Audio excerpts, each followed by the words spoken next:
All right, welcome back. It's game time on a Monday. Can you believe it? But hey, if the Knicks can play, so can we. So tonight, big deal or no big deal? I'll throw out some news items for the panel to chew on. Will they think they're a big deal or, no? So let's delve right in. We have our most excellent panel with us. Deborah Leah, political commentator.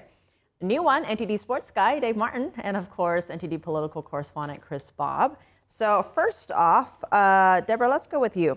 A lawsuit trying to block the UFC fight on the White House South Lawn. The event is set for President Trump's 80th birthday as part of America's 250th anniversary celebrations. Big deal, no big deal. I think this is a big deal because Democrats want to kill everything fun and everything American. Just a few weeks ago, Rahman, now who's going to head off against Karen Bass to be mayor of LA, was saying we should ban barbecues because of the wildfires when it had nothing to do with the barbecues. Now they want to take away the UFC fight that millions of Americans are looking forward to. There was nothing Americans love more than watching a train wreck live. Give Americans what they want, and Republicans and President Trump should make a huge deal out of this. Look at the Democrats trying to kill our celebration on America's 250th birthday. Boo them, big deal. Dave, big deal or no big deal? All right, not just because I'm a sports fan, but this is a big deal for sure. I mean, if they can ban this, what else can they ban? I think they're like really petty here. I mean, do we even have to ask what is the political affiliation of the two people who brought this lawsuit? We all know what it is. Vietnam veteran, I'll have you know. They made that very clear in the lawsuit. Yeah. I mean, this is not the first event that's ever taken place at the White House South Lawn. So I don't know what's the problem with this one. I'm looking forward to this. 5 matches that night, so I don't think they're not gonna steal my joy. All right. I don't like how they mention that. I think it's no big deal. Okay. And this is why. They tried, it's a publicity stunt. That's what it seems to be. I mean, I read one line. It says that the White House is wrong because they're staging a private for-profit sports event with all the promotional and branding opportunities. And then they argue that it's gonna financially benefit Donald Trump because he bought $50,000 in stock in the UFC parent company. If they think $50,000 is why he's doing this entire production that he's going to gain 16% or whatever it goes up, they're out of their minds. I say it's no big deal. All right, I do find it super interesting. So there was an accompanying filing seeking a temporary restraining order. This is the filing. And in part of it, if you go to page 7, one of the ones suing is citing that he's going to suffer aesthetic injury that's caused by the ongoing construction of the claw and impending desecration of the Lincoln Memorial, where, of course, they're going to be doing their weigh-in. So if you have a new one, aesthetic injury, just I suffer one of those looking at the brutalist buildings. I suffer aesthetic injury walking here to the studio. Every single time I walk outside of my house in Manhattan, if I can sue Mamdani for the aesthetic injuries and the smell injuries, how about that? The olfactory injuries. This is ridiculous. All right, we'll see. Yeah, it'd be great when the Knicks players can't play tonight because of that aesthetic injury, right? It smelled too bad outside of MSG. Well, it takes a lot of money to sue. So speaking of someone who's out of a job now, Scott Pelley, former longtime correspondent at CBS's 60 Minutes, he's now telling his side of the story after, of course, his dramatic firing. Here's what he told the New York Times. We have a clip of that. Well, if we want to talk about it at an emotional level, the best thing that I can imagine in terms of describing it is that it's like your spouse was murdered. So before he was fired, Pelley accused CBS News editor-in-chief Barry Weiss of murdering the show after she named tech journalist Nick Bilton as the new executive producer. Chris, we've been talking about this. Big deal, no big deal? Big deal for weird reasons. He basically walked into the meeting and he said, and he admitted to it in the interview that he did with the New York Times, he said that the producer is walking in knowing that he'll never be welcome here. So I just feel like the whole attitude of the whole thing, now he's on this tour where he's trying to keep his name out there and be relevant. It's not well crafted. I think he's right when he said he didn't know he was going to be fired. He thought he could just say those things. But I think it's the wrong move, and I think his days are numbered. All right, Deborah, big deal, no big deal?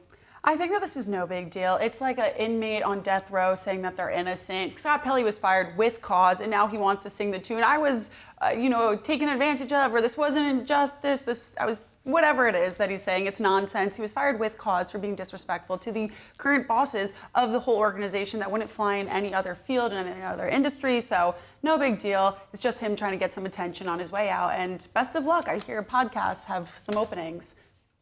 All right, Dave, big deal, no big deal? I mean, him getting fired was a big deal. Him talking about it to me is really not a big deal. I mean, obviously, getting fired is never easy, no matter what. but 60 Minutes used to be known as like the standard for all news shows. You know, Mike Wallace back in the day, he might have been Democrat, but he asked the hard questions on both sides. The show has gotten so far away from that. I mean, he had on Moms for Liberty not long ago, where he was like, where they were bringing up how these, you know, porn books essentially in these school libraries where kids could read. And I don't know, he was trying to get them onto the silliest things. It really was a bad look. So him overall going, I think, is a big deal. I think it can't get worse than it is now as far as propaganda, but I think for him actually talking about it, to me, was really no big deal. All right, Deborah, someone who is making a splash, Hunter Biden. So he's making a big comeback on X specifically, saying it's finally time to tell his side of the story. Now, the former president's son has gained more than 700,000 followers in just a few weeks. Big deal, no big deal. It's a big deal because it's what we've seen over the last couple of years, how easy it is to grift off of this groyper far right, alt left. They call it the new left. It's so easy to just become an overnight sensation. Hunter Biden is, sorry if this is a little harsh for TV, he is a piece of human garbage by every stretch of the imagination. Everything he's done, his drug addiction, his lying, every single thing that Hunter Biden has done, trying to take advantage of his father being the president, he's a bad person. And the fact that he can become an overnight famous sensation, go on Candace Owens' podcast, it exposes how much room there is in this podcast-istan, as they call it. There's so much room for people to grift off the movement there, and I think we should get back to role models, and people with large followings should be people that we look up to, not people who are trying to make a comeback tour after nearly ending up in prison their entire life. So I never want to hear from Hunter Biden again. If I hear from him again, it'll be too soon.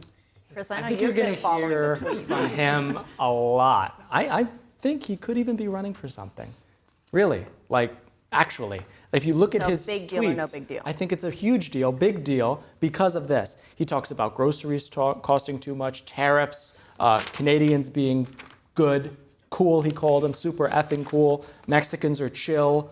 Good neighbors are a blessing. He's just trying to say things that he knows people like. And then he puts at the bottom of his tweets, people just think of me and laptops and vaccines and pronouns, and we're focused on the wrong thing. And I think that it's just him launching in some weird way a political campaign. And I'm all for it because I just want to see how it goes. All right, Dave? I mean, I think it's really no big deal. I mean, only because the posts were kind of humorous, even though we can't really mention much of what he said here on TV. If he had more political ambition, I probably would think it's a bigger deal, only because like the write-ups about this, I think USA Today wrote that he was the black sheep of his family. Can you imagine if this was like Trump's sons were involved in this? I mean, the write-ups would never be that easy on him at all. Trump never would have been president twice if one of his sons had done this. It just shows the double standard that there is for the right versus the left. Otherwise, big deal. So officially, no big deal. All right, well, let's switch gears and talk about fashion. So, which luxury brand just became the first designer to enter the space race? Prada. Yeah, devil wears Prada.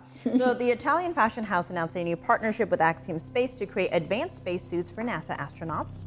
Chris, let's start with you. Big deal, no big deal? Big deal. And I wish we could resurrect Joan Rivers, because I'd love to see her say, when he gets out of the capsule, and what is he wearing today? No, I really imagine that. You know, one small step for mankind, one big receipt for the U.S. taxpayer. The suits, the Prada, why not Prada? I looked up what the name of these suits are. Extravehicular Mobility Unit. They make it a weird name when they spend a lot of money in the government. And they cost like $12 million, and like just the gloves are $700,000. Why not Prada? I made this comment on Primetime. Why not? Why not have Louis Vuitton and Prada design these things if they cost so much? All right, Deborah. I love this story because I've actually known about this for a long time. My friends went to the launch party in Milan last year, so I've been keeping quiet about this, but I was very excited. I think that is so cool, and if we can make space more fashionable, why not? We're America. We can do everything amazing. Why wouldn't we have Prada? We're the best, most elite country in the whole entire world. Our seats, American. okay, but our American astronauts can wear that and look fabulous. We have a lot of brands that we import here for many reasons, and that's the beauty of America. We can pick and choose the best things that we want from around the world and bring them back to equip our best Americans with it. Good stuff. Oh, I don't know if I answered. Big deal. All right, Dave. I mean, I'm going to say no big deal. I mean, if I was an astronaut going up, this would be a big deal. There's no way I would want anyone other than NASA designing my suit. I mean, granted, this is just the inner layer, but this has ventilation tubes knitted into the garment. I don't really know what that means, but it sounds high-tech enough that I don't want anyone other than NASA dealing with it. So for them, if they want to do that, that's fine with them, but I wouldn't be trusting it if I was an astronaut. Just for me. All right, well, we have a lot more coming up. The Knicks, of course, I'll be talking with Dave. And I know we have another fan here at the table. Knicks in 4, baby. Win on Wednesday. Let's see it. All right, so now you're looking live at Bryant Park.